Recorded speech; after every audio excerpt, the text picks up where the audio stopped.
Hallelujah hallelujah.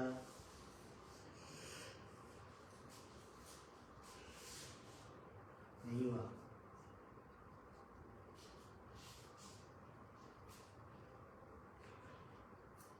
Start हो गया।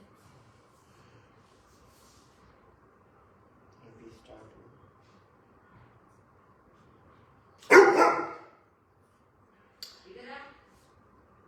आप सबको प्रभु यीशु मसीह के नाम में जय मसीह की।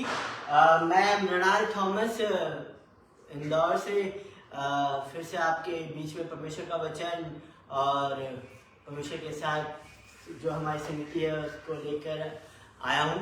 आइए हम आज की आराधना को प्रारंभ करेंगे और हम एक छोटी सी प्रार्थना करेंगे।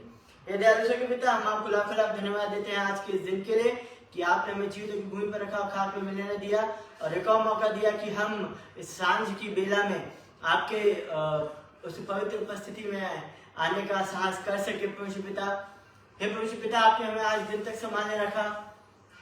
हमें हर एक बुरी बात से, हर एक शैतान की चाल से, हर एक एक्सीडेंट से, हर एक महामारी से, हर एक महारोग से आपने हमें बचा के रखा। इसलिए हम आपको कोटि कोटि धन्यवाद देते हैं परमेश्वर पिता। हे परमेश्वर पिता, हम आपको धन्यवाद देते हैं कि आपने हमें हमारी मुश्किलों में आज दिन तक हमें संभाले रखा। और परमेश्वर पिता, आप हमारे उठने और बैठने और सब बातों का आप ध्यान रखते हैं और हम आपको धन्यवाद देते हैं कि आपने हमें आज जिंदों की जमीन पर रखा। परमेश्वर पिता, हे परमेश्वर पिता, आगे की पूरी आराधना को आपके हाथों में सौंपते हैं और इस प्रार्थना को आपके प्रिय पुत्र प्रभु यीशु मसीह के नाम से मांग लेते हैं। जैसे सुनिए और ग्रहण कीजिए, आमीन।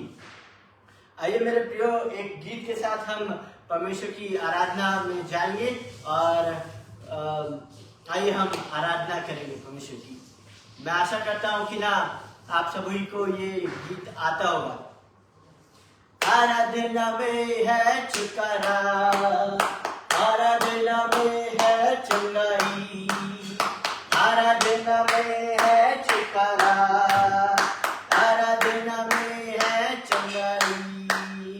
शरण आत्मा में शांति आनंद देता है, जान से भी प्यारा प्रभु। शरण आत्मा में शांति आनंद देता है, जान से भी प्यारा प्रभु। प्रार्थना करे, आराधना करे, वो अच्छा है, कितना भला है। हालेलुया। प्रार्थना करे, आराधना करे, वो अच्छा है, कितना भला है। छुटकारा पाए हमेशा, हमेशा छुटकारा पाए हमेशा, छुटकारा पाए हमेशा, हमेशा छुटकारा पाए हमेशा।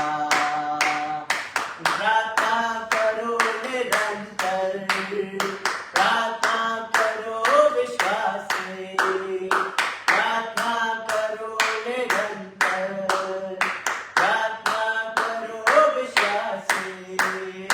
जन की प्रार्थना, विश्वास की प्रार्थना तोड़ती है सारे बंधन। धर्मी जन की प्रार्थना, विश्वास की प्रार्थना तोड़ती है सारे बंधन। हो प्रार्थना करे, आराधना करे, वो अच्छा है, कितना भला है। हालेलुया। प्रार्थना करे, आराधना करे, वो अच्छा है, कितना भला है। छुटकारा पाए हमेशा, हमेशा छुटकारा पाए हमेशा, छुटकारा पाए हमेशा, हमेशा छुटकारा पाए हमेशा। मांगोगे तुम्हें मिलेगा, ढूंढोगे तुम पाओगे। मांगोगे तुम्हें मिलेगा, ढूंढोगे तुम पाओगे। खटखटाओ सुनेगी सबकी आशीषें, पाओ तुम मुझसे अभी। खटखटाओ खुलेंगी स्वर्ग की आशीषें, पाओ तुम मुझसे अभी। हो प्रार्थना करे, आराधना करे, वो अच्छा है, कितना भला है। हालेलुया।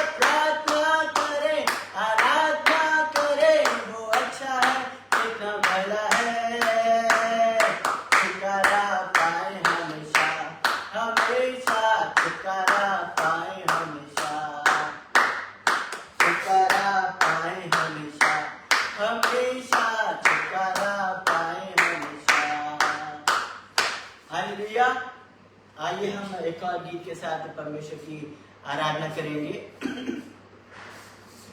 तेरी स्तुति मैं करूं, आराधना करूं दिल से, दिल से। तेरी स्तुति मैं करूं, आराधना करूं दिल से, दिल से। मेरी सांसों में तेरा नाम रहे, मेरी सांसों में तेरा नाम रहे, ऐ प्रभु तू ही तू। तेरी स्तुति मैं करूं, आराधना करूं दिल से, दिल से। तेरी स्तुति मैं करूं, आराधना करूं दिल से, दिल से। जहाँ मेरी नजर जाए वहाँ तेरी स्तुति हो,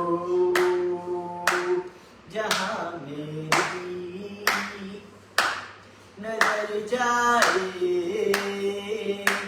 वहाँ तेरी स्तुति हो।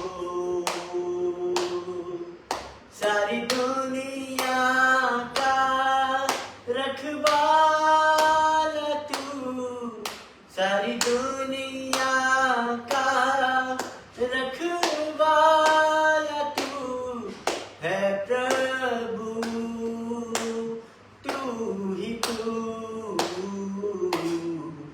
तेरी स्तुति मैं करूं, आराधना करूं दिल से,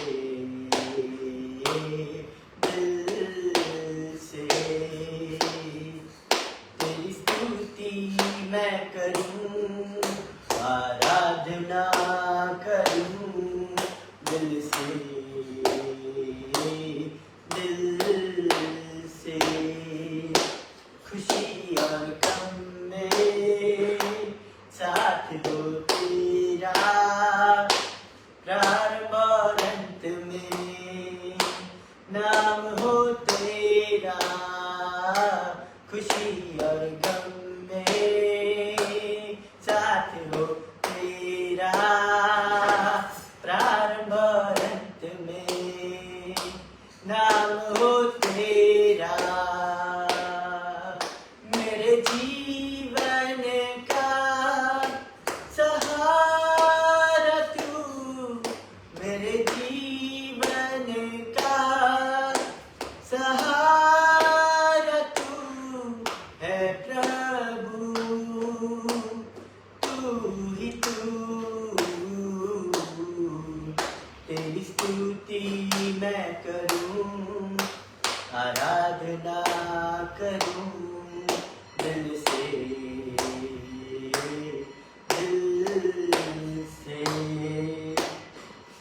तेरी स्तुति मैं करूं, आराधना करूं दिल से, दिल से। हालेलुया। अब हम संक्षिप्त में हम परमेश्वर के वचन में जाएंगे, और जो वचन आज परमेश्वर ने हम सभी के लिए के मनन और चिंतन के लिए रखा है, हम उसमें प्रवेश करेंगे।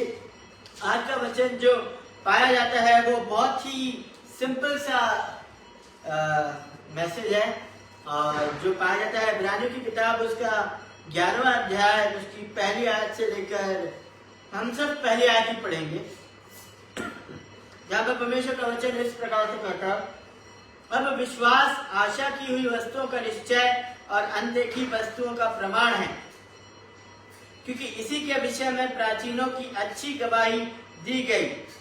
विश्वास ही से हम जान जाते हैं कि सारी सृष्टि की रचना परमेश्वर के द्वारा के वचन के द्वारा हुई है, पर यह नहीं कि जो कुछ देखने में आता है वह देखी हुई वस्तुओं से बना हो। विश्वास ही से हम चौथी आयत छोड़ देंगे और आज का जो सेंटर है मैसेज का हम वो उसमें जाएंगे।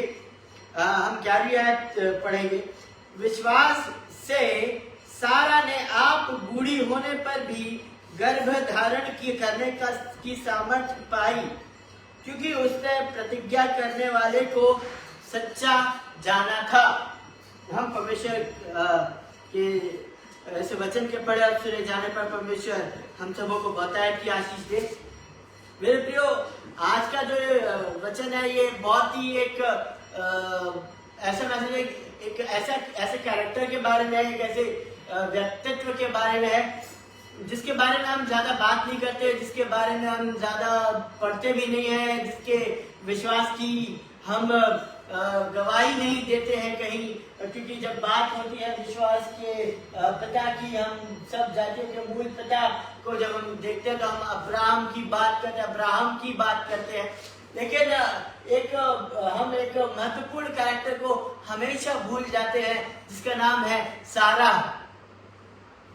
हम बहुत अनफेमिलियर वे में उस व्यक्ति को हम उनको छोड़ देते हैं कहीं ना कहीं।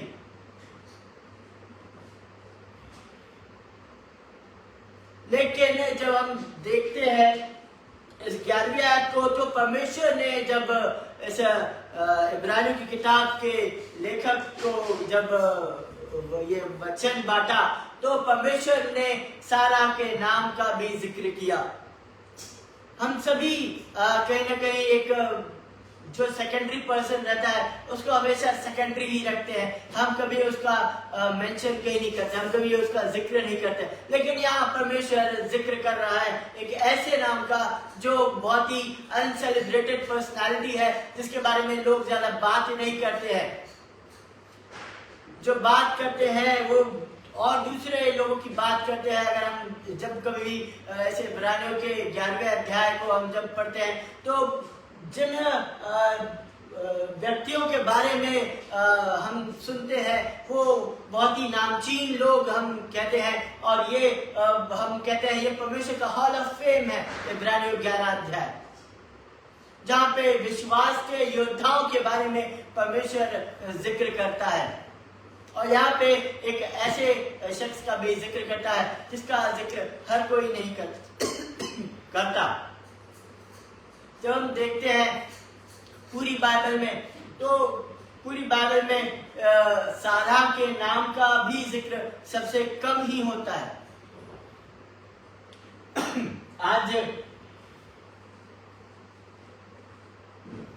का मैसेज मैं सुबह प्रिपेयर कर चुका था, मतलब दोपहर तक मैं प्रिपेयर कर चुका था। फिर जब मैं अपनी स्टडी में आया, जब मैं अपने उस माहौल में परमेश्वर मेरे को लेके गया, तो तब मैंने बैठे बैठे करीबन 6:30 पौने 7 बजे के बीच मैंने 2 मैसेज प्रिपेयर करे। आत्मा मुझे अगुवाई करता गया, मैं लिखता गया। कुछ मैसेज मैं अधूरे छोड़ चुका था, अधूरे तो नहीं थे, मतलब वो कंप्लीशन पे थे, और परमेश्वर ने मुझे अगुवाई कर कि मैं इस शख्स के बारे में आज की शाम जिक्र करूं।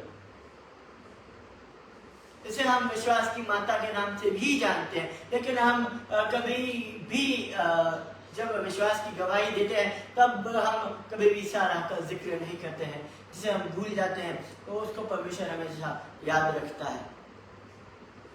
जब हम जब हम स्टार्टिंग में जाते हैं, तो जब हम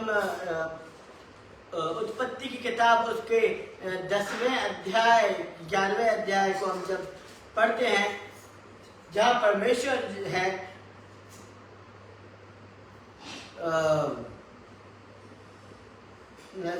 उत्पत्ति उसके 12वें अध्याय को जब हम पढ़ते हैं तो वहां पे हम जिक्र पाते हैं कि कैसे परमेश्वर अब्राहम से फेस टू फेस बात करता है, और परमेश्वर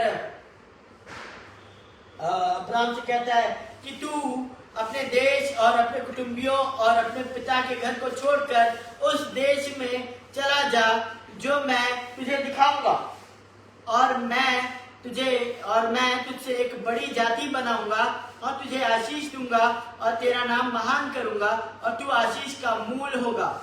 जो तुझे आशीर्वाद दे उन्हें मैं आशीष दूंगा और जो तुझे कोसे उसे मैं शाप दूंगा, और भूमंडल के सारे कुल तेरे द्वारा आशीष पाएंगे। चौथी आयत, यहोवा के इस वचन के अनुसार अब्राम चला और लूत भी उसके सामने चला, और जब अब्राम हारान देश से निकला उस समय वह 75 वर्ष का था। इस प्रकार अब्राम अपनी पत्नी सारै और अपने भतीजे लूत को जो धन उन्होंने इकट्ठा किया था और जो प्राणी उन्होंने हारान में प्राप्त किए थे, सब को लेकर कानान देश में जाने को निकल चला, और वे कानान देश में आ गए। यहाँ पे हम जिक्र देखते हैं कि इस 12वें अध्याय में उत्पत्ति के यहाँ पे भी सारै का नाम एक बार उसका जिक्र होता है, उसके बारे में कोई उसका बैकग्राउंड नहीं, उसका ज्यादा जिक्र नहीं होता। लेकिन हम पाते हैं कि परमेश्वर जो है वो अब्राम से बहुत ही स्पष्ट रूप से बात करते हैं, मैं तुझे वहां लिए चलूंगा। और परमेश्वर जो है वो पूरी पिक्चर अब्राम को नहीं बताते हैं, वो बस उसको बोलते हैं कि तू निकल जा। और अब्राम जो होता है इन हिज ओबीडियंस, अपनी आज्ञाकारिता के अनुसार वो परमेश्वर के वचन के अनुसार अपने घर बार, अपने उस कंफर्ट जोन को छोड़कर वो निकल पड़ता है। पर हम ये भूल जाते हैं कि उस अब्राम के साथ उसकी पत्नी सारै भी थी। हम सारै को तो हमेशा दरकिनार कर देते हैं, जिसका जिक्र हमें बखूबी करना चाहिए। यहाँ पे हम बहुत स्पष्ट रूप से देखते हैं कि जो भी कन्वर्सेशन होता है वो 13वें, 14वें और 15वें अध्याय में, जहाँ परमेश्वर अब्राम से बात करता है, वहां हम देखते हैं कि परमेश्वर अब्राम से ही बात करता है। और जब इब्रानियों की पत्री 11वां अध्याय और उसकी 11वीं आयत में हम पढ़ते हैं तो वो सारा का नाम लेता है। जब हम उत्पत्ति की किताब उसके 18वें अध्याय में आते हैं और उसकी 9वीं आयत से लेकर 15वीं आयत तक हम पढ़ते हैं, तब वो जो कॉन्वर्सेशन है वो तब जाके अब्राम से शिफ्ट होकर सारा पे आ जाता है। इतने साल जब सारा ने बिता दिए, जब वो अपने पति के साथ उस देश को निकल गई जिसके बारे में उसे पता भी नहीं था, जिसके बारे में उसने कभी कुछ देखा भी नहीं था। सिर्फ उसने ये विश्वास किया कि अब्राम से परमेश्वर ने कुछ वाचा बांधी है, और वो उस वाचा को मानकर वो निकल गई। एंड years went by, साल बीतते गए और ऐसा हुआ नहीं होगा कि अब्राम ने सारे से कभी जिक्र नहीं किया होगा कि परमेश्वर ने जो हमसे वाचा बांधी है, परमेश्वर हमें वो वाचा पूरी होने पाएगा, वो वाचा परमेश्वर पूरी करेगा। और जब हम देखते हैं कि अब्राम जो था वो ऐसा व्यक्ति नहीं था, ही वॉज ए जेंटाइल, वो अन्य जाति में से आया था Abram. He doesn't new God, वो परमेश्वर को नहीं जानता था। तो हम यकीन कर सकते हैं कि सारा भी परमेश्वर को नहीं जानती थी, और परमेश्वर को जाना उसने अब्राम के द्वारा। और डायरेक्ट वो जब परमेश्वर को जानती है तो वो परमेश्वर को इस प्रकार से जानती है कि एक ऐसा परमेश्वर है जो बोलता है कि तू अपने माता पिता को, अपना घर को, अपने सगे संबंधियों को छोड़कर उस देश में चला जा जिसे मैं तुझे बाद में बताऊंगा। हो सकता है वो सोचती होगी कि ये ऐसा परमेश्वर है जो लोगों को बीच में ही लटका के रख देता है। बाद में हम देखते हैं कि वो कहाँ के लिए निकल चुका था, वो कनान के लिए निकल चुका था।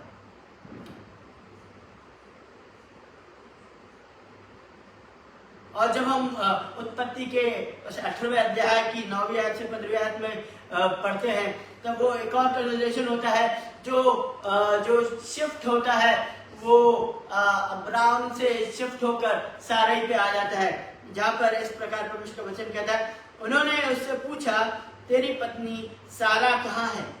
उसने कहा, वह तो तंबू में है।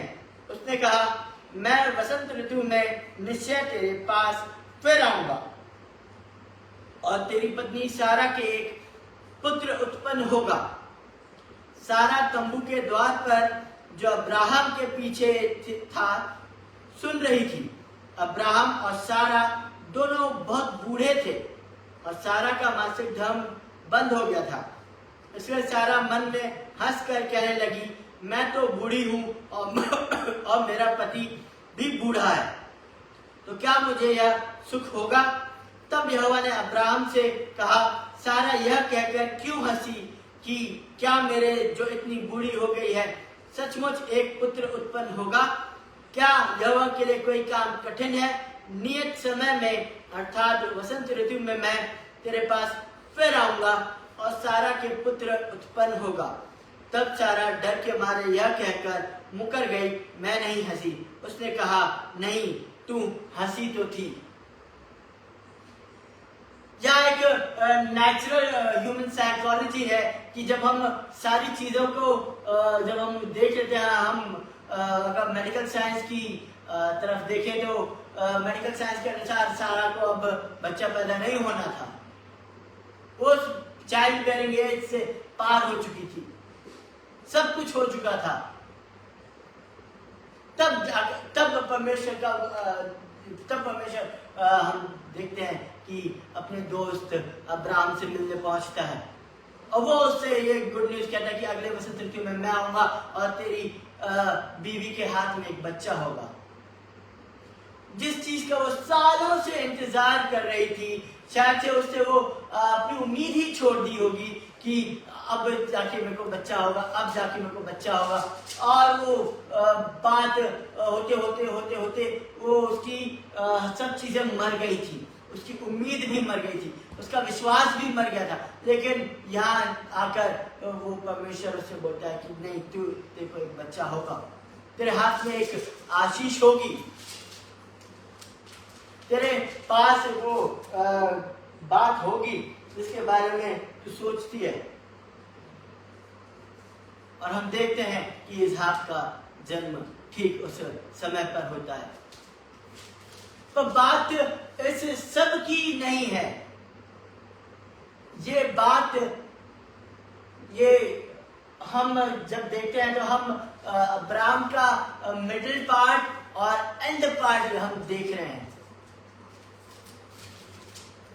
हम कहीं ना कहीं कुछ चीजों को ऐसे ही जाने देते हैं, हम कई चीजों को यूं ही नकार देते हैं, हम वो डिटेल्स परमेश्वर को नहीं दे पाते जो डिटेल जरूरी रहती है। कहीं ना कहीं हम वो अपने दिल की इच्छाओं को हम परमेश्वर के सामने नहीं ला पाते हैं। और कई बार होता है कि हम कुछ सोचते हैं कि हम ये करेंगे, हम वो करेंगे, और हम क्या देखते हैं कि हम अपने कहीं बीच में आकर हम अपने एक कंफर्ट जोन में पहुंच जाते हैं और हम उस लेवल तक नहीं पहुंच पाते जहां पर हम अपने आप को देखना चाहते हैं।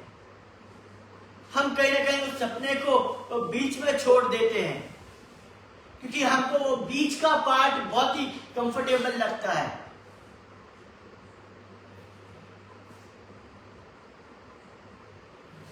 ये विश्वास जो है ये ऐसी चीज है कि हम जिस बात को नहीं देखते हैं उस बात के ऊपर हम अपने कदम रखते हैं। एक सब्सटेंस है वो विश्वास, एक ठोस चीज है विश्वास जो हमें दिखाई नहीं पड़ती है, पर कहीं ना कहीं हमारे कुछ ऐसे सपने रहते हैं जिन्हें हम कहीं ना कहीं कोने में दबा देते हैं। कहीं ना कहीं वो जो चीज होती है वो हम चाहते हैं कि उस समय पर हमें मिल जाए, वो हमें उस समय पर नहीं मिलती है तो हम उसकी आशा करना छोड़ देते हैं और फिर अपने उस कंफर्ट जोन में हम सेटल डाउन हो जाते हैं। लेकिन मेरे प्रियो, विश्वास वो नहीं है। एज आई कोट, मैं एक कोट करूंगा, your hard work and your trust in God goes hand in hand. तुम्हारा जो श्रम है और परमेश्वर का जो के ऊपर जो विश्वास है वो साथ साथ चलते हैं। और जो लक और जो लकी शब्द का जो यूज करते हैं वो सिर्फ आलसी होते हैं, वो कुछ नहीं करते। अगर मिल गया तो वो लक है, नहीं मिला तो बैड लक है। वो अपने हार्डवर्क पर विश्वास नहीं करते हैं, वो परमेश्वर पर विश्वास नहीं करते हैं और बिना उसके परमेश्वर के पास आना असंभव है। अगर मैं सिर्फ विश्वास करूं कि परमेश्वर मुझे कुछ दे देगा और मैं उसके लिए अगर मेहनत ना करूं तो वो मेरा जो विश्वास है वो ऐसे ही रह जाएगा। I have to work for that faith. I have to work. हमें कार्य करना है उस विश्वास को की दौड़ में जाने के लिए। सिर्फ विश्वास करने से कुछ नहीं होता, विश्वास के साथ आपका जो श्रम है वो भी जरूरी होता है। और हम अब्राहम के मिडिल पार्ट में जब हम देखते हैं 12वें अध्याय के आगे के आयतों में के अध्यायों में, तो हम देखते हैं कि परमेश्वर जो है वो अब्राहम को बोलता है कि तू अपने कंफर्ट जोन से बाहर निकल, स्ट्रेस आउट योरसेल्फ। हारान में तूने बहुत दिन इंतजार कर लिया, बहुत आराम कर लिया, बहुत कुछ कर लिया। Now I want to take you to somewhere. जहां के लिए तू निकला था वो जगह तो तू भूल चुका था।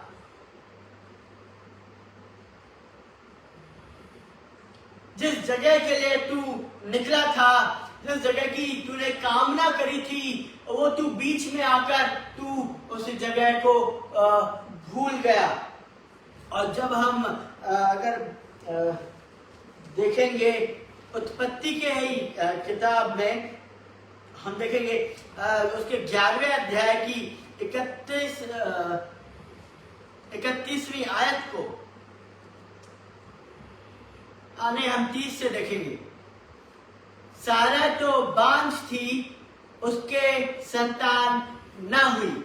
इसके पहले की आयतों में हम देखते हैं कि शेम की वंशावली जो है और तेरह की जो वंशावली है वो उसका वर्णन किया गया है। और हम देखते हैं कि उस बीच में सारे का भी एक जिक्र है और उसकी सिर्फ एक बात का जिक्र है कि वो बांझ थी। और परमेश्वर जो है वो कोई भी काम अधूरा नहीं करता।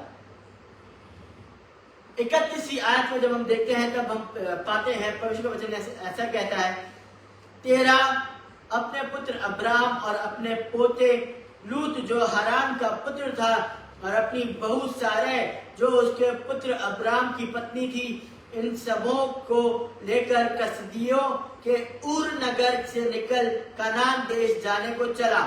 पर हारान नामक देश में पहुंचकर वहीं रहने लगा। यहाँ हम देखते हैं कि अब्राम के पिता ने एक विजन देखा था। अब्राम के पिता ने एक गोल सेट किया था कि उसे कनान को जाना है, लेकिन हम देखते हैं कि वो हारान में आकर रुक गया। वो हारान में आकर रुक गया। और यहाँ हम देखते हैं कि जो तेरह है वो अपने पुत्र अब्राम, उसकी पत्नी सारै और अपने पोते लूत को लेकर चला था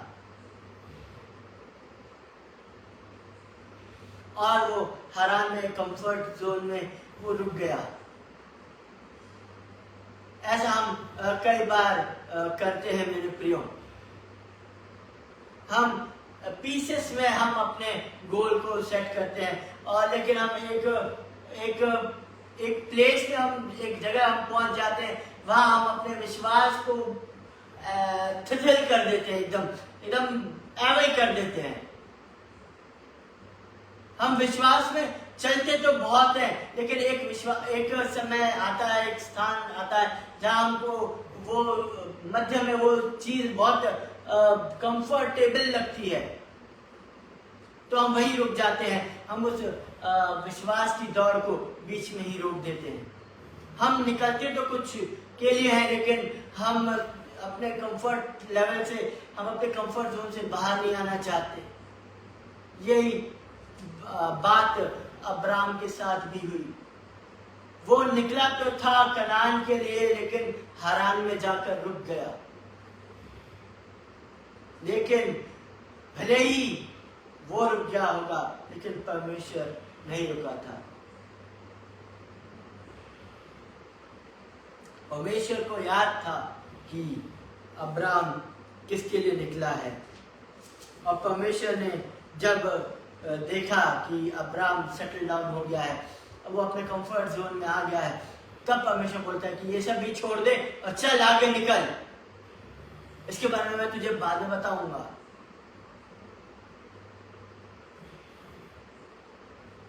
तब उसको याद आता है कि हाँ, मैं अपने उस दौड़ में निकला था जहां मुझे कनान पहुंचना था, लेकिन मैं बीच में ही रुक गया। मैं अपने विश्वास की दौड़ में बीच में ही रुक गया। मैं अपने कंफर्ट जोन को देखकर वहां बीच में ही रुक गया। और यहाँ हम देखते हैं कि परमेश्वर आधी अधूरी चीजों को लेकर आगे नहीं बढ़ता। God completed that thing also. परमेश्वर ने सारा को बांझ नहीं रखा। यहाँ जो हम देखते हैं कि इस तीसवीं आयत को, जहाँ पर सारे के बारे में लिखा है कि वो तो बांझ थी, उसमें एक कमजोरी थी, उस कमजोरी के साथ वो आगे बढ़ी, वो अब्राम के साथ बढ़ी। लेकिन जब वो अपने डेस्टिनेशन पर पहुंचे, तब हम देखते हैं कि वो पूर्ण कंप्लीशन के साथ वो उस कनान देश में प्रवेश करते पाए। और जब हम देखते हैं इब्रानियों की पत्री उसका 11वां अध्याय और उसकी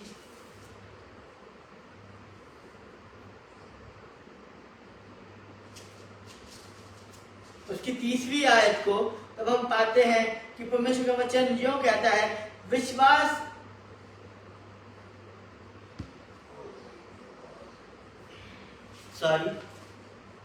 हम देखते हैं कि इनके उस विश्वास की दौड़ के कारण इनका परमेश्वर कहलाने से भी नहीं शर्माया। हाँ, परमेश्वर जानता है कि हम कहीं ना कहीं थक जाते हैं, और हम उस विश्वास की दौड़ में, हम अपने गोल पर हम कभी पहुंचने में हम उस गोल तक नहीं पहुंच पाते। और जो हम होते हैं, हम उस कंफर्ट जोन तक पहुंचकर हम उसी को अपना डेस्टिनेशन समझ लेते हैं। लेकिन हम जो है, हम परमेश्वर के बारे में हम कह सकते हैं कि परमेश्वर कोई भी चीज अधूरी नहीं छोड़ता, बशर्ते हम उस पर भरोसा रखना और अपना हार्ड वर्क उसमें इंक्लूड न करें। हाँ, हमें तकलीफ जरूर होती है जब हम उस अनजान चीज में, हम जब अनसर्टेन चीजों में हम जब गुजरते हैं, और जो चीजें हमने कभी नहीं देखी वो हमारे साथ साथ होने लगती है। उस एरिया में हम पहुंचते हैं जहाँ जो हमारे लिए अनहोना है। लेकिन जब हम देखते हैं कि जब हमारा विश्वास परमेश्वर पर रहता है, तो हम उस विश्वास की दौड़ में हम सिद्धता की ओर हम बढ़ते चले जाते हैं। और मेरे प्रियो, जब हम उस दौड़ में हैं कि हम उस दौड़ में दौड़ते हैं कि एक दिन प्रभु यीशु मसीह हमें लेने आएंगे और हम उनके साथ स्वर्ग लोक में निवास करेंगे। तो मेरे प्रियो, हमारी जो ये दौड़ है, ये पृथ्वी की दौड़, ये हमारा मिडिल पार्ट है। हम यहाँ पे सेटल डाउन ना हो जाए। हम अपने उस विश्वास की दौड़ को यहाँ तक ही सीमित ना रखें। हम अपने उस विश्वास की दौड़ को उस मुकाम तक ले जाएं जहाँ के लिए परमेश्वर से हमने डेस्टिनी मांगी थी, जहाँ के बारे में हमने सोचा था कि हम एक ना एक दिन परमेश्वर के साथ उस स्वर्ग लोक में निवास करेंगे, जहाँ कभी न दुख होगा, न क्लेश होगा, न मृत्यु होगी, न कुछ होगा। तो हम इस कंफर्ट जोन में अपने आप को स्थिर ना करें। हम एक आलसी जीवन ना जिए, लेकिन हम अपने हार्ड वर्क और परमेश्वर के विश्वास को साथ साथ लेकर आगे बढ़ें। भले ही हमें थोड़ी सी तकलीफ होगी उस अननोन में जाने के लिए, लेकिन मेरे प्रियो, हम जब उस अननोन की तरफ बढ़ेंगे तो यकीनन परमेश्वर हमारे साथ साथ बढ़ेंगे। और जैसा परमेश्वर ने अब्राहम और सारा के विषय में उस बुक में, उस हॉल ऑफ फेम में, परमेश्वर के उस हॉल ऑफ फेम में जिक्र किया, उस सारा को भी नहीं छोड़ा परमेश्वर ने, वैसे ही एक ना एक दिन परमेश्वर के उस हॉल ऑफ फेम में हमारा भी नाम होगा कि हमने भी उस विश्वास की दौड़ को, जिस दौड़ में हमने दौड़ना चालू किया था, हम बीच में नहीं रुके, लेकिन हमने उस दौड़ को अपनी आंखों से भले ही ना देखा, लेकिन उस दौड़ में हम दौड़ रहे हैं। तो मेरे प्रियो, उस विश्वास को बीच में ना छोड़ें, अपने आप को शिथिल ना करें, हमेशा एक्टिव रहे। सिर्फ संडे के संडे सिर्फ चर्च ना जाए, लेकिन हर दिन हम परमेश्वर की उपस्थिति में बने रहें। तो मेरे प्रियो, यकीनन एक ना एक दिन उस परमेश्वर के हॉल ऑफ फेम में हमारा भी जिक्र होगा। भले ही हम कोई छोटा काम ही क्यों ना कर रहे हो, लेकिन जो भी काम हम परमेश्वर के लिए करते हैं, वो एक ना एक दिन परमेश्वर उसका जिक्र जरूर करता है। परमेश्वर हम सबों को बहुत आशीष दे। आइए हम प्रार्थना में जाएंगे। हे दयालु स्वर्गीय पिता, हम आपको लाखों लाख धन्यवाद देते हैं आज के इस दिन के लिए कि आपने हमें जीवितों की भूमि पर रखा और खाक पे मिलने न दिया, एक और मौका दिया कि हम आपके इस वचन में आगे बढ़ते जाए। हे परमेश्वर पिता, हमें ऐसी सामर्थ दीजिए कि हम अपने इस कंफर्ट जोन से आगे बढ़ने पाए परमेश्वर पिता। हम यहाँ पे स्थिर ना हो जाए परमेश्वर पिता, लेकिन हम जो डेस्टिनी आपने हमारे लिए सेट करी है, उसमें हर एक डिटेल के साथ हम प्रवेश करने वाले हो सके, कुछ भी ना छूटने पाए परमेश्वर पिता। तमाम लोगों को जितने भी लाइव देख रहे हैं, उन सबों को बहुत की आशीष दीजिए परमेश्वर पिता। और जितने भी लोग इस लाइव टेलीकास्ट के बाद में इस वचन को सुनते हैं परमेश्वर पिता, उनको भी बहुत की आशीष है, उससे मामूर करिए परमेश्वर पिता। परमेश्वर पिता, जितने भी बीमार हैं वे सब परमेश्वर पिता आपके नाम से चंगे होने वाले हो सके, ताकि वे आपके उस भवन में आने वाले सप्ताह में एक गवाही के रूप में खड़े होने वाले हो सके परमेश्वर पिता।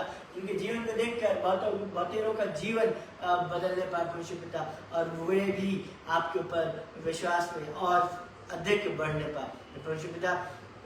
पास्टर अनुपम डेविड जी और उनकी वाइफ, उनके बच्चों को आपके हुजूरी में लाते परमेश्वर पिता। जो उनकी मिनिस्ट्री है आगरा मसीह मंडली का पेज, उसमें परमेश्वर पिता हम बहुत की आशीष मांगते हैं परमेश्वर पिता, ताकि जो भी वचन इस पेज के द्वारा बोला जाता है परमेश्वर पिता, वो बहुतेरों के जीवन में कार्य करने वाला हो सकते हैं परमेश्वर पिता। उनकी जो मिनिस्ट्री है परमेश्वर पिता, उन पर भी हम आशीष का हाथ मांगते हैं परमेश्वर पिता।